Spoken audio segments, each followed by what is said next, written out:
This is my online unit, but I picked the LMS Schoology, and I'm really glad I picked this LMS because I've heard about it in a couple other classes from Lipscomb, and I actually heard about it from other educators, but I've never had the time to sit down and actually look at it. But I loved how user friendly it was, and I loved how easy it was to navigate, and I think my kids would like it too. But this is I chose this unit for my fifth grade math class, and I teach at Hampton Unit School, so it's a really small school.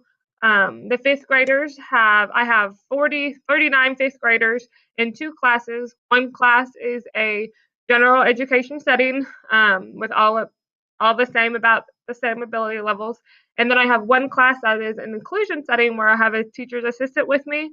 And there's about 7 students in there that are children with special needs. So that is the different um, groups that I am teaching. But this is my unit, and so this is for my fifth graders. And I actually put this little image for them. It says, "Keep calm because fifth grade math rocks," to get them excited about math because some of them don't really care for school. But my first community activity is my icebreaker. So they're just going to click on that. And if they go to this page, they will click on this. And I am definitely a checklist person, and my students know that.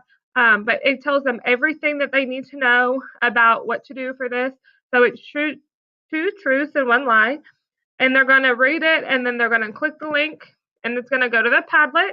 And it actually even tells them how to, add, click the plus sign and add. But I did an example for them, and thank you for replying to mine. But they're actually going to write two truths and one lie, and then they have to comment at least two other people to guess their lie. So that's my first community building activity for my students. My lessons or my unit is over expressions. And the reason I picked this unit is because it's new for fifth graders. They have never seen or worked with multiple step expressions like this before. So here is my first unit, and I have 4 different lessons that go along with this. So the first lesson is just learning about the order of operations and learning about how do you remember the order.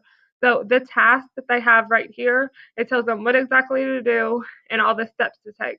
So the first thing that they have to do is they have to get this handout, and this handout goes with all of the steps. So they'll actually have this in front of them, and they'll be writing it. So they'll go to, sorry, so we'll go to this site, and then they'll answer questions 1 through 4 on their handout. This lesson talks about the acronym for learning the order of operations and remembering it, and it also tells us about different countries and their acronyms and the differences between that. But by the end, they're going to have to create their own acronym with images that they can use to remember PIMDIS. And then they have to upload it on discussion post. So my discussion post is right here. And I actually did an example for them so they can view my example if they wanted to. But I just used a simple one that we always use. So please excuse my dear, it's Sally. So they'll create their own acronym, and they need to have images, and then they need to upload it. So that is my first lesson. And I think this is an important lesson because it will help them with creativity in math, and it can help them remember the order of operations. But my second lesson is actually learning how to simplify. So I have my standard and then my learning target, my I can statement. So if you go to this, there are 5 different things that they need to complete in this lesson. So the first one is they have a video that they need to watch. But with that video, they have guided notes that they have to take because I feel like it's vital for them, to watch the video, take notes, listen, hear it, see it, for them to get mastery. So they're going to have to watch that video, take notes, and then at the end of the video, there are practice problems. I'm sorry. There are practice problems, and then they're going to practice with this. They're going to apply their learning that they learned, and then they're going to check in with me. Now, I think this is vital to check in with me to see if they are grasping the concept. If they're not, then I will, bring them in and reteach, or I'll extend them. If they're ready to go, when I feel that they're ready to go, they'll go to this next slide on number 3, and it's just a game, and it takes them through 3 levels, and so they'll have to play that to build mastery. Because I'm really big on explicit teaching. They need to hear it, see it, do it about 25 times for it to stick. So explicit teaching is really important to me. So after they do that, that's going to help them prepare for their learning check. Then it's learning check time, and a learning check is a formative assessment for me, and it's about 20% of their grade, but they're going to do a Flipgrid. So they're going to go to that Flipgrid, and this is my class site, so they know how to do Flipgrid.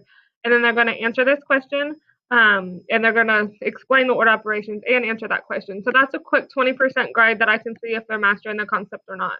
My next lesson is also just learning about the order of operations and showing me how they can simplify.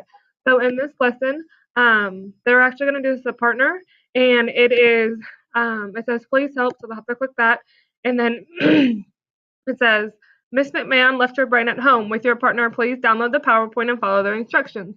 So they'll need to download this PowerPoint, and basically this PowerPoint tells them that they have to go through the whole, it tells them the steps and the directions, but they're going to have to go to each slide and then solve the problems on the PowerPoint, and then they have to pick one of the questions and write a paragraph on this explaining the steps. So this helps with the writing and math, and then I can edit that and give it back to them based on the writing. But there's a couple questions. There's like 6 or 7 questions on the PowerPoint that they will have to do, and then there's a challenge problem. After they do that, they're going to go back to lesson 3. And then this is a quick formative for me as well to see if they're mastering it. So I created a quiz on Schoology. So they will just take this. But then I also want to have them work out the problems on a sheet of paper and turn it in so I can see those steps. But this is a assessment that I can use as well. And then my last lesson goes with the order of operations, and I teach this after I teach the steps, and it's translating words into phrases. So they have to take the words and translate them into numerical expressions. So I have my I can statement and my learning target back on the previous page so they can see. So I can write and interpret numerical expressions. But this is kind of like the second unit, or the second lesson. So they're going to watch this Edpuzzle video, and they're going to fill in their guided notes. And then they're going to check with me when they're finished. And I usually sit with them with this lesson, and we talk about keywords a little bit more, and we highlight and we underline and we do different things. But then when I feel like they're ready to go on their own, they're going to complete this worksheet inside their math binder, and then I'll check it. So this is a worksheet that they will complete, and they'll just put their answers in their math binders for practice. Then they're going to take a learning check. They're going to take a learning check over the numerical expressions. It's just a little quiz. So there's about 6 questions on it. 4 of them come from numerical expressions, and 2 of them are the order of operations.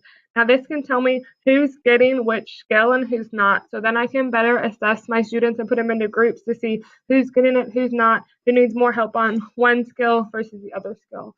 But this is just a preview of my unit. Everything's not on here because I use a lot of data in my class, and I base the lessons on where my kids are at and what they need. But that is my course of study.